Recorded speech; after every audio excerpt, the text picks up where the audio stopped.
नमस्कार. श्री स्वामी समर्थ. एखाद्या व्यक्तीसाठी आपण किती कष्ट करावे, किती त्याग करावा आणि किती प्रेम द्यावे. अनेकदा आपण एखाद्या व्यक्तीसाठी खूप मेहनत करतो, त्याच्या आनंदासाठी स्वतःचे सुख बाजूला ठेवतो आणि त्याच्यावर पूर्ण विश्वास ठेवतो. पण या सर्व गोष्टींचा शेवट काय असतो याचा विचार करणे देखील तितकेच महत्त्वाचे आहे. या जगात अनेक मोह, आकर्षणे आणि स्वार्थी नाती असतात. अशा परिस्थितीत आपण ज्याच्यावर विश्वास ठेवतो त्या व्यक्तीची योग्य ओळख पटवणे गरजेचे आहे. जर आपण स्वतःवर विश्वास ठेवला नाही आणि योग्य व्यक्ती ओळखली नाही तर कितीही प्रयत्न केले आणि कितीही त्याग केला तरी शेवटी परिणाम वेगळाच निघू शकतो. म्हणूनच आयुष्यात योग्य माणूस ओळखणे ही एक मोठी शहाणपणाची गोष्ट आहे. जर आपण सर्वांसाठी प्रेम, मेहनत आणि त्याग केला, पण ज्यांच्यासाठी आपण हे सर्व करत आहोत तेच आपल्याला समजून घेत नसतील, तर शेवटी आपल्याला खरा आनंद मिळत नाही. जीवनात अनेक वेळा आपण सर्व काही करूनही मनात रिकामेपणा जाणवतो.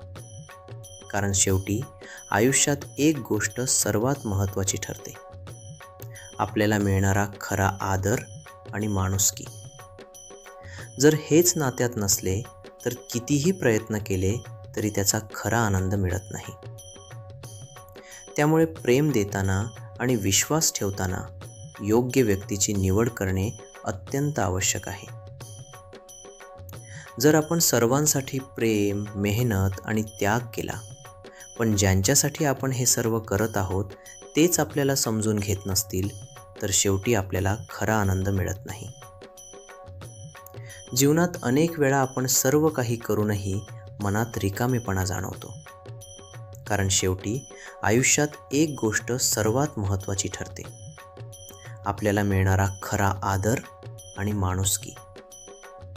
जर हेच नात्यात नसले तर कितीही प्रयत्न केले तरी त्याचा खरा आनंद मिळत नाही. त्यामुळे प्रेम देताना आणि विश्वास ठेवताना योग्य व्यक्तीची निवड करणे अत्यंत आवश्यक आहे. जीवनात जेव्हा आपल्याला कुठेही आधार मिळत नाही किंवा मन खूप व्याकुळ होते, तेव्हा देवाच्या चरणी जाणे हा खरा मार्ग आहे. विशेषतः स्वामी समर्थ यांच्या चरणी जाऊन श्रद्धा ठेवली तर जीवनातील संकटांना सामोरे जाण्याची शक्ती मिळते. संदेश असा आहे की आयुष्यात कितीही मोठे संकट आले, परिस्थिती कितीही कठीण झाली, तरी स्वामी महाराज आपल्या भक्तांना कधीच सोडत नाहीत. त्यांच्या कृपेवर विश्वास ठेवला तर मनाला शांती आणि आधार मिळतो. श्री स्वामी समर्थ.